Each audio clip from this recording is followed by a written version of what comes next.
Every single module on Mr-Mak opens with a story. It grabs the students. It delights them. It seduces them to want to hear more. Nobody does it better than we do. And it's a fantastic marketing and relationship building tool with our clients and with our partners. Remember, me and my co-founders bootstrapped Mr-Mak Learning. We didn't get a blue cent of external funding to build our catalog and platform prior to launch. So it was important that we hit our marketing goals and implicitly our financial goals when we went live.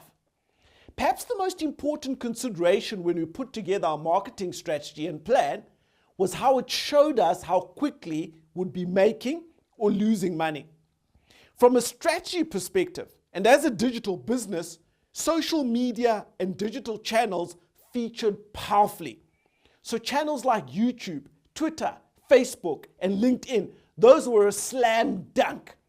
But we also added Sasai, which was emerging strongly as the home of African content and had a significant number of our target market on it. We're perhaps fortunate in that our business requires us to create video and related content, and this was applied seamlessly onto these various platforms. We also knew that we could leverage our marketing impact based on the existing relationships with companies, with business schools, and we chose to mine these deeply. So we continued to make lecture appearances. We continued to offer short-term speaking engagements. I speak at seminars, at conferences, at school events, all of it to market Mr-Mak Learning and the brand and to open up new audiences. To put flesh to our public relations effort, we identified top journalists in the electronic and print media, on TV, on radio. I remember sending them LinkedIn invites months before the launch and connecting with them. To make their jobs easier, we created a detailed press kit. It contained a press release that we customized for each journalist, and we included collateral such as logos of Mr-Mak Learning, photos of our founders and our executives.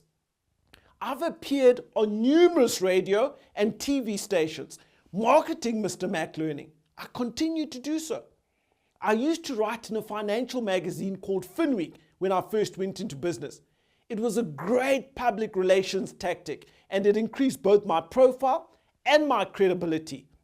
So I've dusted off my writing skills and I've begun writing a monthly article for one of the top business newspapers in South Africa. I write specifically on education and the business of education. It speaks to the heart of what our brand is about. And we've supplemented these formal articles with our internal newsletter called Pamberi. Finally, in order to entice potential customers to subscribe to our platform, we made a significant number of modules accessible for free on condition that the user registered on Mr-Mak. The registration ensured we secured the email address and they got a taste of what our content would be. Most of them were totally sold out. Very, very importantly, our marketing has sought to get our customers to sign up as monthly subscribers, not once-off buyers. So we set the monthly subscription price where you are able to access the entire catalog of content initially at 120 Rand. That was significantly lower than buying a single module of the hundreds we had available for 199 Rand for 1 year's access.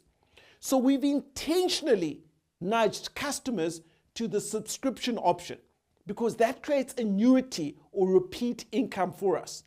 And we wanted to ensure that once a user had gone through the schlep, the effort of entering their card details, they stayed with us for a long, long time.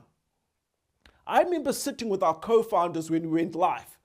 A big global online learning company had just done an IPO a few months earlier, and they had a valuation of 7 billion. From a valuation perspective, it enjoyed what we call a revenue multiple of 23. We were obviously going to need a bit more time to catch up to them. And because we were unlisted, I applied a 40% discount rate to the valuation calculation I was doing. But I remember telling our co-founders that when Mr-Mak hit X number of subscribers, it would be a R1 billion company. When Mr-Mak hit X number of subscribers, it would be a $1 billion company, a unicorn. We would have built a company with over $1 billion.